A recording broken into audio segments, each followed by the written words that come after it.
What's up, guys? This particular beanie that I got, and so what I found, I had to actually wash this to get it to fit snug around the head.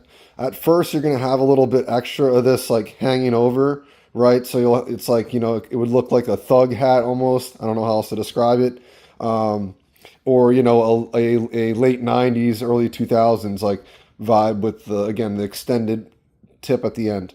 And so once I washed it, I found that it was more form fitting. However, you still actually have a little bit left over. I guess it also depends on, the size of your head, that sort of thing. But other than that, it does hug very well to your head.